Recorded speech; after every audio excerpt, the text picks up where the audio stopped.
శాసన మండలిలో ఎమ్మెల్సీ అద్దంకి దయాకర్ మాట్లాడుతున్నారు. లైవ్ లో చూద్దాం.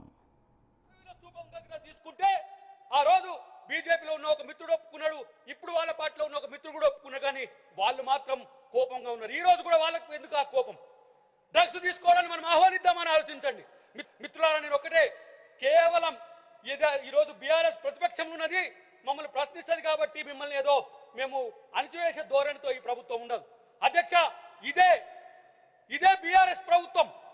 మేము ఉద్యమకారులమై తెలిసినా కూడా శ్రీకాంతాచారి ఆత్మహత్య చేసుకున్న రోజు మురళీ ముదిరాజు ఆత్మహత్య చేసుకుంటే పరామర్శకు పోతే మా మీద కేసులు పెట్టి జైల్లో పెట్టిన చరిత్ర అధ్యక్ష. గత ప్రభుత్వం ఏది కూడా ఆ పరిస్థితి లేదు.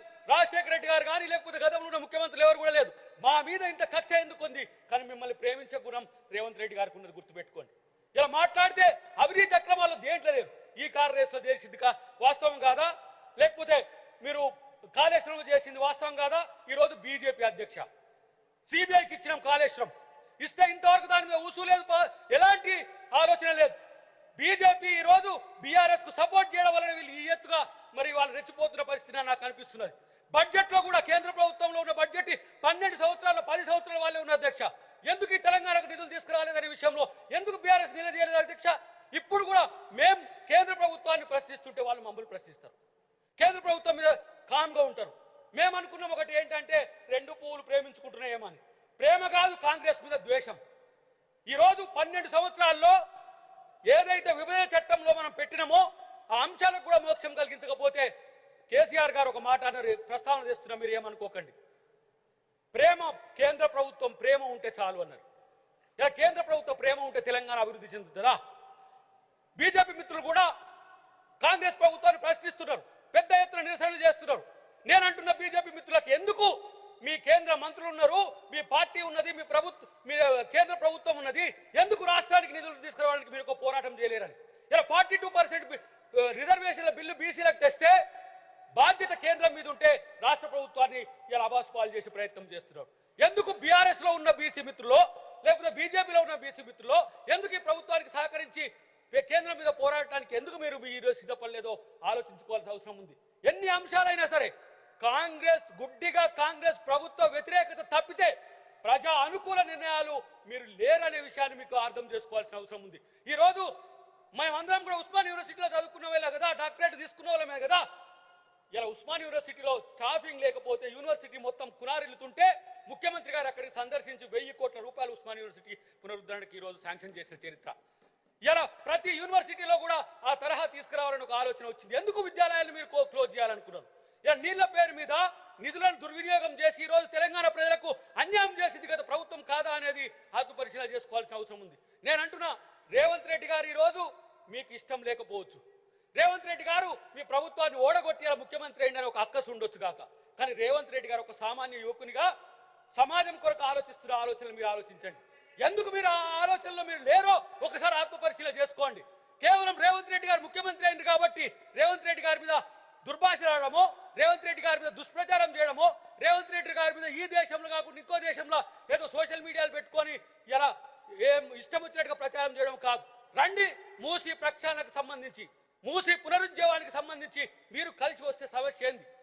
4 ఫేసులు 5 ఫేసులుగా ఉన్న వాటిని ఇలా హైదరాబాద్కి అత్యంత రిచెస్ట్ కంపెనీస్ ఇలా హైదరాబాద్కి రావడానికి, ఫార్చ్యూన్ 500 కంపెనీస్ రావడానికి సిద్ధంగా ఉన్నాయి. కానీ మీరు ఎందుకు సహకరిస్తలేరో మీరు ఆత్మపరిశీలన తీసుకోవాల్సిన అవసరం ఉంది.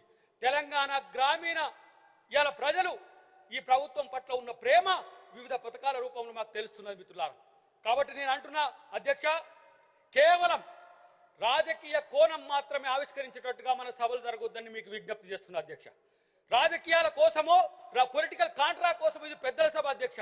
చిన్న పిల్లలమైనా మాకు ఇక్కడ అవకాశం మిత్రులు, నాకు వెంకట్ లాంటి మిత్రులకు కూడా చిన్న వాళ్ళమైనా సరే, కానీ ఈ సభను చూస్తున్న ప్రతి ఒక్కరు సభ నన్ను రిప్రజెంట్ చేస్తున్నది అని చెప్పి ఒక ఆలోచనతో రావాలి.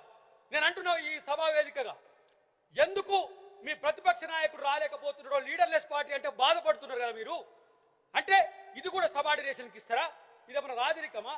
రాజు తర్వాత రాజు కొడుకు, రాజు అల్లుడు, రాజు బిడ్డ ఇట్లా వచ్చేటట్టు ఏమైనా ఉందా?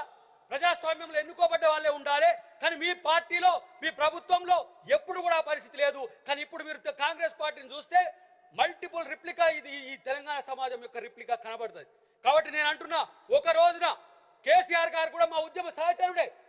కానీ ఉద్యమాన్ని గౌరవించే సంస్కృతిని కోల్పోలే. ఉద్యమ సంస్కృతి ఉద్యమకారుల మీద ఏ విధంగా కక్ష తీసుకున్నాడో మీరు గతంలో చూసిండ్రు. నేను అంటున్నా ఇలా అదే మీరు అంటున్నారు కదా, ఎక్కడ రేవంత్ రెడ్డి గారు ఉద్యమంలో ఉన్నాడని.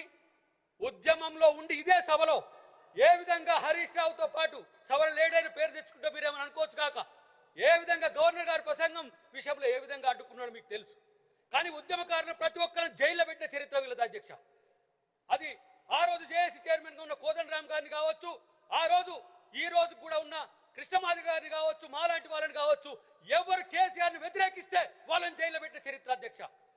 మా లాంటి వాళ్ళ మీద కాంగ్రెస్ పార్టీకి వచ్చినామంటే కూడా రాజకీయ ఒక అక్కసుతోనే ఈ రోజు తన కుటుంబాన్ని పెంచి పోషించాలనే ఉద్దేశంతో ఉన్నారు తప్పితే మరొకటి కాదు. ఇప్పటికైనా బీఆర్ఎస్ మిత్రులకు చెప్తున్నా, రాజకీయం కేవలం ఒక కుటుంబానికో ఒక వ్యక్తులకు సంబంధించిన అంశం కాదు. ప్రత్యేకించి తెలంగాణ అది కాదు.